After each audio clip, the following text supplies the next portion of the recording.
Hey Reddit, I'm a 62-year-old guy from Columbus, Ohio, just trying to sort out a mess that's been eating at me. My ex-wife Linda went after our daughter, Jessica, blaming her for a car wreck that could have taken her family. And I lost it, cut her off completely, rent, phone, utilities, everything. I always thought family meant sticking through thick and thin. But Linda's been hurting Jessica for years, and this pushed me over the edge. I'm the kind of guy who'd rather choke down a cold burger than complain. But now I'm wondering if I went too harsh. I'm spilling it all here because I'm still not sure what to think. I married Linda, who's 60 now, back in 2002 when Jessica, 24 now, was about to hit 2. Jessica was our miracle kid. Doctors told Linda she couldn't have more after her 2 from her first marriage. I had 4 grown kids from my own first go, so we raised Jessica like an only child. I stuck with Linda to make sure Jessica had a mom, something my older kids missed out on. I'm a total pushover, always have been.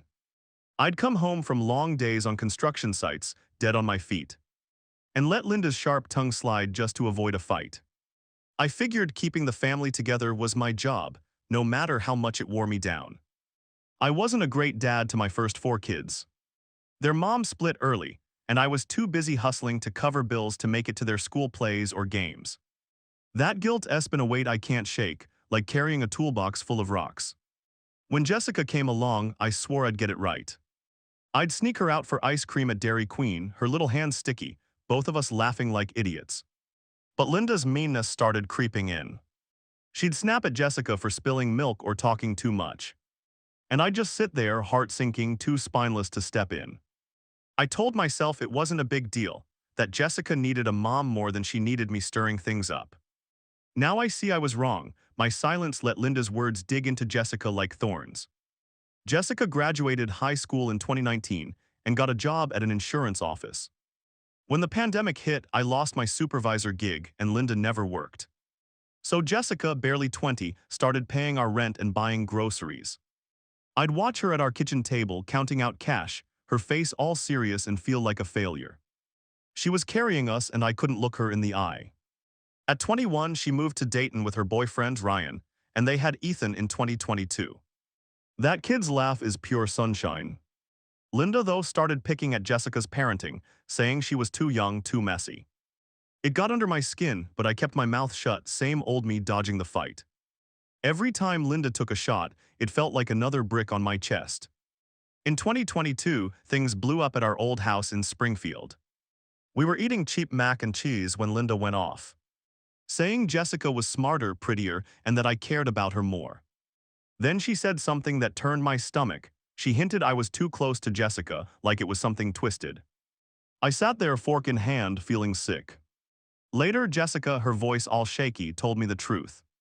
When I was working late, Linda had been tearing her down for years, calling her a burden, saying she'd never be worth anything. Jessica kept it quiet to spare me, but it hit me hard. I pictured her as a kid, maybe 10, crying in her room after Linda's rants, and I hadn't seen it. I filed for divorce in 2023, my hands shaking as I signed the papers. I paid Linda's trailer rent in Xenia for a year to give her a chance to figure things out. But that was all I had left to give. Jessica's always been my car buddy. Growing up, we'd hit Target, spending hours picking out Hot Wheels. Her room was covered in posters of 2011-2014 Mustang coupes. And she had a sign on her door, no cars or donuts, no entry. Folks told her a Mustang wasn't practical, especially with a kid, pushing her toward minivans. But Jessica's got this stubborn spark. She worked extra shifts, saved every dime. Last April, at our family reunion in a Dayton park, she called me, voice lit up like a firecracker. I looked across the lot and saw her leaning against a 2013 Mustang coupe, grinning ear to ear. Ethan loved it too. They'd play "Where's Mommy's Car" after trips to Major. That car was her way of proving she could chase what mattered to her. I missed a lot of Jessica's big moments. I was stuck on a job in Toledo when she had her first school dance. And I still see her face when I said I'd make it up but didn't. When she got that Mustang, it felt like a do-over. I'd drive to Dayton and we'd take it out, windows down, Springsteen cranked up. She'd talk about maybe painting it blue, getting new rims. And I'd just listen, feeling like I was finally showing up as a dad. Those drives were my way of making up for all the times I wasn't there. Like when she graduated and I was too tired to say the right thing. In December 2024, Jessica told us she was pregnant again.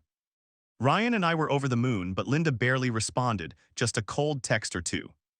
Then came April 28, 2025. The Mustang was 1 year and 1 day old.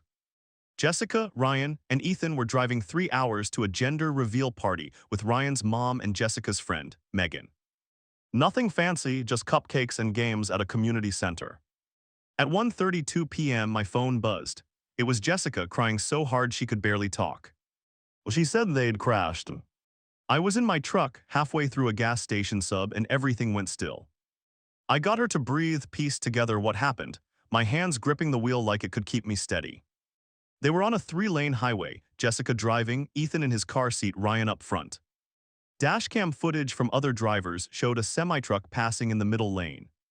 Halfway through, its trailer swung into Jessica's lane. She honked, braked, tried to swerve left, but it forced her off the road. The Mustang hit debris, smashed into the guardrail, and dragged along it for 13 feet. The car was done and Jessica was trapped, her back in bad shape.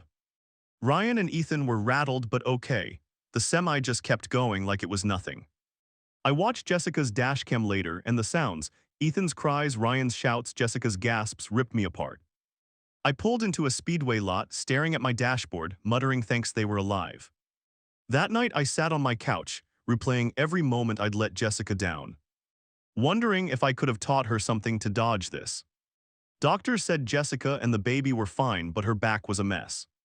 She wouldn't touch pain meds, scared for the baby. Ryan called mad as hell. Jessica had tried reaching Linda 3 times, no answer. She texted, got nothing. Ryan tried 2, dead air. Hours later, Linda finally called. Ryan told me she tore into Jessica, saying the Mustang wasn't a mom car, that Jessica was reckless. That an SUV would have been safer, that driving so far for a party was stupid. Worst of all, before they knew the baby was okay, Linda said if the baby didn't make it, it was Jessica's fault. Jessica just sat in her hospital bed, clutching Ethan's stuffed dinosaur, staring at nothing. I was in Cleveland, 8 hours away, pacing a cheap motel room, the kind with thin walls and a buzzing fridge. Linda's words lit a fire in me, but it was mixed with this heavy guilt. I saw every time I'd let Linda's meanness pass, every time Jessica must have felt alone. I'd failed her so many times, missing her dance, not noticing her tears, staying quiet too long. I called the hospital gift shop, had them send Jessica flowers and a teddy bear with a note saying she was the best mom. Then I made calls, canceled my card for Linda's trailer rent, cut her phone, stopped her electric and water. I sent $400 to her account so she had something, but I was through carrying her. Linda called the next day, yelling her head off. I told her she'd abused Jessica for years, ignored her when she needed help, and blamed her for a crash she didn't cause. I said she was on her own. She hung up. And then her family started texting, calling me a lowlife, saying I'd left her with nothing. I tried explaining, but they just backed Linda. I heard her boyfriend split when the money dried up. Part of me felt small for it, like I'd stooped to her level. But another part felt like I'd finally done something right. I spent that night flipping through old photos of Jessica, her on her first bike, her in a prom dress, wondering if I'd ever make up for all the times I fell short. It's been a few days. Ethan's doing okay but misses the Mustang. He keeps asking why they can't go to the zoo or grab tacos like before. He doesn't seem shook up, thank God. Ryan's furious at the semi-driver and stressed about cash. They had to cancel the gender reveal and some plans for Ethan's 3rd birthday. He's rattled thinking about how close he came to losing them. Jessica's like a shadow, her back's killing her, but she won't take meds. She's scrubbing the apartment raw, cooking these huge dinners, trying to outrun her thoughts. Ryan says she wakes up in a panic, blaming herself for the crash. She says she's done with cars, won't ever drive again. When people tell her it's just a car and she's lucky to be alive, she shuts them out. She's grateful her family's okay, but that Mustang was her proof she could do anything. Losing it's like losing a piece of her soul. I'm back in Columbus doing what I can. I sit with Jessica, tell her it wasn't her fault, but it's like talking to a brick wall. I've cut Linda out for good, she burned that bridge. Family's supposed to hold you up, not knock you down. I'm still figuring out how to stand my ground instead of running from fights. But this time I had to act. I don't know if I went too far with Linda, but I can't take it back.